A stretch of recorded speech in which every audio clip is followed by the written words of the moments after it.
So the very first thing that I should talk to you about is it should come with a disclaimer. If you have joined this call hoping to find out how you're going to get over your imposter syndrome, this is definitely not the talk for you, because I have it and I still have it. I think this is more about the journey that I've been on over the last few years in terms of learning to live with it and how you can too. So a little bit about me. I'm an Agile delivery manager, worked in Agile for about the last 9 years. And I came through Agile through lots of different routes. So uncharacteristically, I've never been a dev. So my background is support, and then through ITIL, and then on to project management. And having been through my own Agile transformation, after I stopped working for Mixed Radio, which was a small startup spun off of Microsoft, I decided that I wanted to actually help other people with their Agile transformations, because honestly, I will never forget the moment that somebody came to me and said, I'd like to push that from my laptop to live. But it's all worked out for the best. But of course, what you might know is I work for ThoughtWorks, and my plan was never to go work for ThoughtWorks. About 5 years ago, I went to an event at ThoughtWorks for International Women's Day. That's me. I used to be on their marketing materials doing that pose. And yes, I did the power pose before I came on stage just to make sure that I was feeling it. But I went to the event, and I thought that actually it would be a useful interview experience. I'd heard how hard it was to get into ThoughtWorks, and I'd heard how challenging their interview process was. And I thought it would be useful for me because I wanted to go work for another consultancy. So I went to my ThoughtWorks interviews, followed by the other consultancy's equivalent. The big problem that I hadn't foreseen with this process is that actually I liked the people I was being interviewed by. And the more that I went through the interview process, the more thought workers I met, the more that I actually wanted the job. And lo and behold, they surprised me by giving me the job. And several months later, I started working there. Before I got there in the interview process, I got asked, how will you get over your imposter syndrome? I honestly can't remember what I actually said in the interview, but I'm absolutely certain that I didn't do what I said I would do in the interview. I definitely remember thinking that, why would I get imposter syndrome? And actually I did. And this is how my first few months worked out at ThoughtWorks. Of course, as a diligent person I did my research before joining ThoughtWorks. I've done a lot of reading about some of the public speaking that other people had done at ThoughtWorks and the things that they cared about. And I came across some stuff from this guy. He's a guy called Jim Gumbley. Jim Gumbley does a lot of stuff around security. The first project that I got assigned to, my tech lead was Jim. So I got there and was like, oh God, what do I say to this person whose stuff I've just been reading? But actually, Jim and I got on fine. In fact, we've worked together recently, and that project worked out fine. But I was still quite convinced that it had all been a terrible mistake. But I survived those 9 months and got to Project 2. Project 2 was a bit of a joke between me and some of my colleagues on Project 1, because I ended up being staff with these two. And just in case you don't know who that is, that's Keith Morris, he of the book Infrastructure as Code, and Pat Quah, who wrote the retrospective handbook, both of which I had on my bookshelf. So there was a big joke between me and my colleagues that if I went to this project, I was bound to write a book whilst I was there. I'd like you to know I haven't written a book, but actually, whilst I was there, one of my other colleagues did. And despite feeling fairly intimidated, I got through another 7 months without being fired or anybody discovering that I couldn't do the job. I went off to Project 3, This time I checked who I was going to get staffed with and saw, is there anybody there that's some kind of rock star conference speaker? And I was safe. We got there. But actually, we had some challenges around the project and around the solution that we were proposing to the client. And whilst we were there, one of my colleagues said, you know who we need on this project? We need Pramod Salange. For those of you who don't know Pramod Salange, he wrote this book. And he happens to work for ThoughtWorks in Chicago. And one of my colleagues had met him at an office day there and said, we should just call him. So we did. And he came to join our project as well. But again, didn't get fired from that project either. So by this time, I was like, maybe I fooled them all. Got to project 4.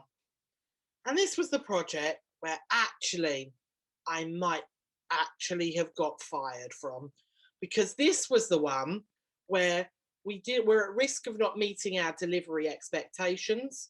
Things went wrong and the delivery was compromised. But you know what? Still didn't get fired.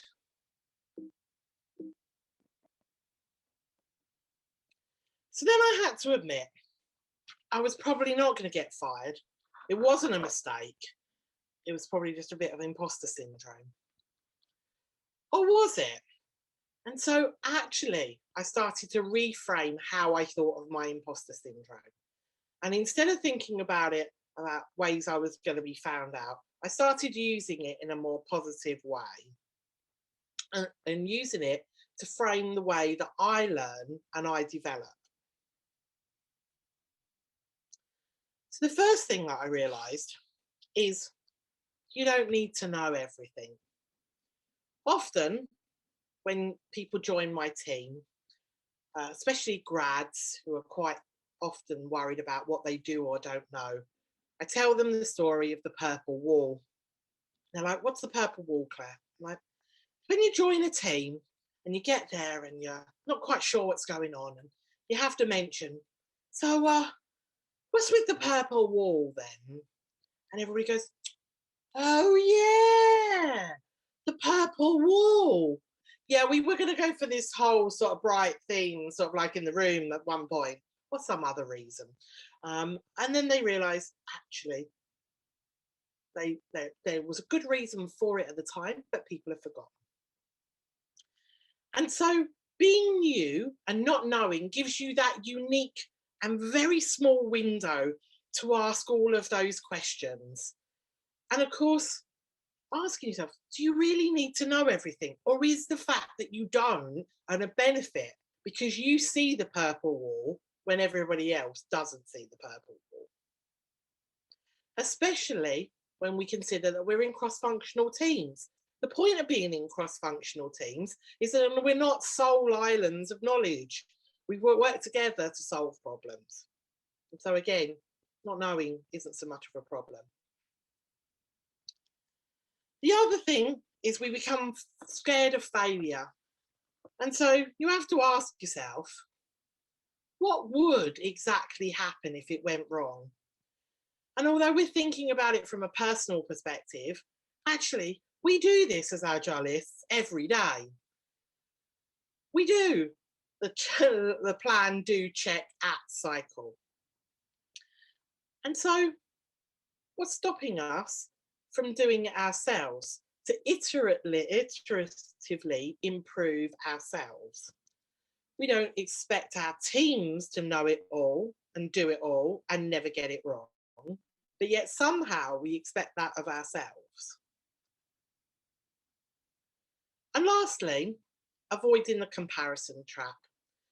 The first thing is sort of like seek a bit of feedback on the things that you're worried about. Ask yourself if this is a fair assessment. One of my coaches at ThoughtWorks once talked to me about how I felt that they always knew the answer and I was always asking them questions. And she quite rightly pointed out, I should flipping hope so. I've been doing this job for 12 years longer than you have. I hope I know a bit more about it. And so I began to realise that actually I needed to be a bit fairer on how I was judging myself. And so I always use the term, would you say this that you're saying to yourself? Would you say it to someone else? Say it out loud. If you heard someone saying it independently to another person, what would you say to them? What would you say if you were coaching them?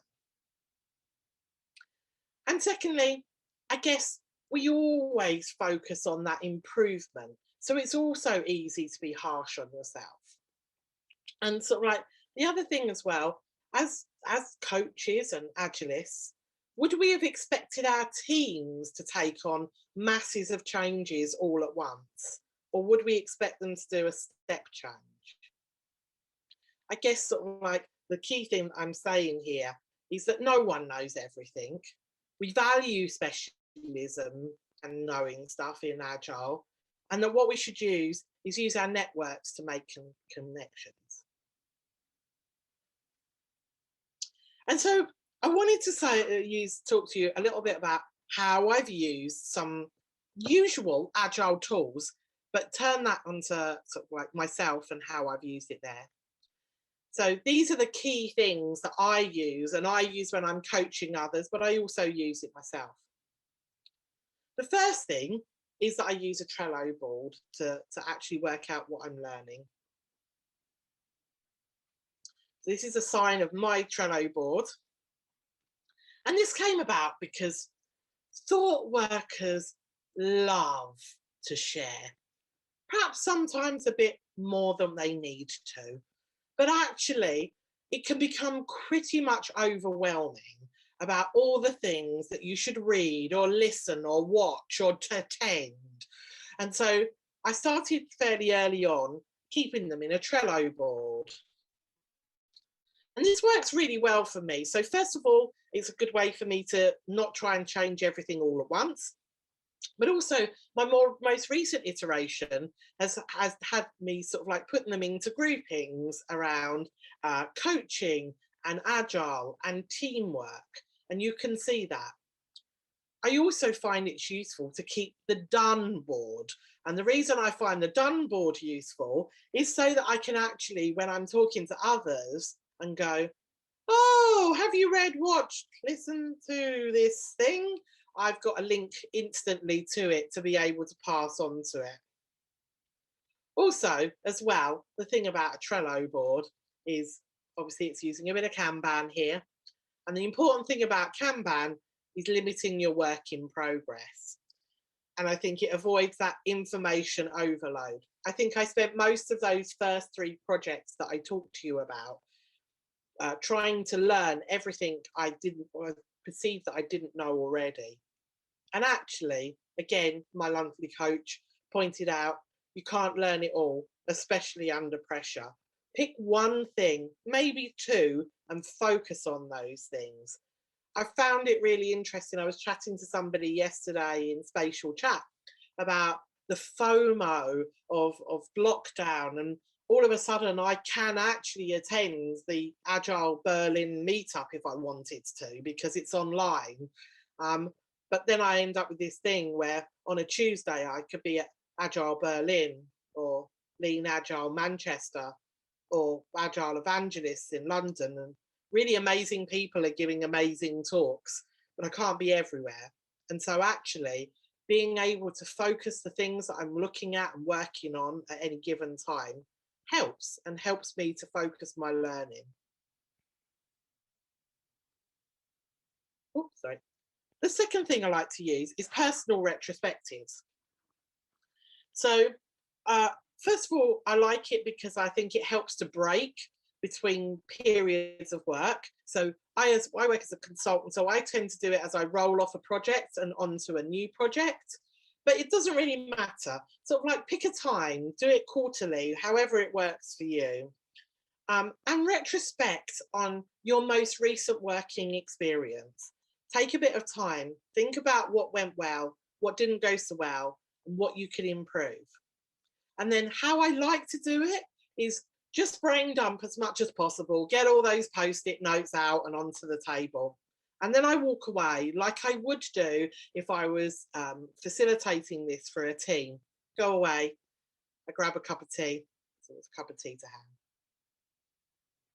And I come back and I try and group the things that I've seen, and I look and I think about the things that I'm going to take into the next project. That old quote, goals are like arms. If you have more than two, you're disillusioned or misinformed, is never more true than when trying to improve yourself. So I like to take a couple of things into my next project and make sure they're the things that I start the next one really focusing on. I'd like to say that this is an exact science. It really isn't. For those first 4 projects, I got pretty much the same feedback each time. You spend too much time with the team. You're not spending enough time with the team. You spend not enough time working on individual stuff. You're spending too much time working on your own. So it took me several iterations of the way that I was working with the team to settle on this most recent project. Nobody gave me feedback about how I worked with the team and how much time I spent. So I realized that I found my personal sweet spot after flim-flamming backwards and forwards. So now for the next project, I have something totally different. Sometimes it's really obvious because you can see or you've got feedback on it. Sometimes it isn't. Then I just like to take bets and decide on which things we're going to be doing. Lastly, use your network. People, particularly Agilists, they love to share their experience. We all know it. We've all asked that question.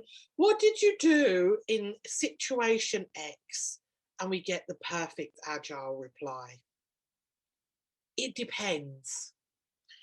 Because we can never all experience everybody's it depends, the best way to do that is to talk to other people about it and to use that to feed into your learnings, to feed that into your goals for things that you can try. I like to take things that people offer up at conferences or meetups and sort of try them in my own projects, see how they've worked. And of course, that gives you an added strength because then you get to learn from their mistakes instead of yours, and you get to make brand new ones for yourself. So, what do I want you to take away from this?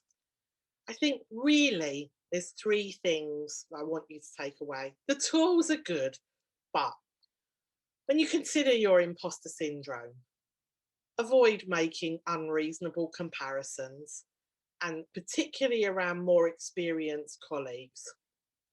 I'd be very upset if I actually got compared to Dave Snowden on Cynefin or Simon Walkley on Walkley mappings. But I can do it a bit better than some of my colleagues who haven't done it before. It's a sliding scale. Be fair to yourself. Also, don't see it as a downside. Don't be driven down by it. Be driven forward by it. And allow it to drive your learning and development. But don't go too crazy. And also make advantage of your connections. Most people are really happy to share their views and their experiences, and just reach out and ask them. And so the rest of those stories, what actually ended up happening? Well, at that first project, I had quite a few issues with data security. Jim helped me through it and he taught me how to run threat modeling sessions, which I then have done on other things without him. And also subsequently, he's worked with me more than once, so I can't be that awful to work with either. The second project, Pat coached me on retrospectives, slightly intimidating, but it was good. And Keith taught me about delivering iteratively in cloud projects. And again, he chose to work with me again as well. The last one, Pramod, not only helped us out, he flew halfway across the country to run a lunch and learn, to find out the missing bits of information that we couldn't find out from London, and then helped us to deliver out our project. And the last project, the one I could have got fired from but didn't, well, that properly didn't go to plan. I learned about changing landscapes, and I still didn't get fired. Thank you very much for your time. And if you want to ask me about all or any of those things, You can get me on all of the usual socials. Generally, you can find me twittering about IT on LinkedIn and Twitter. And that's it. Thank you very much.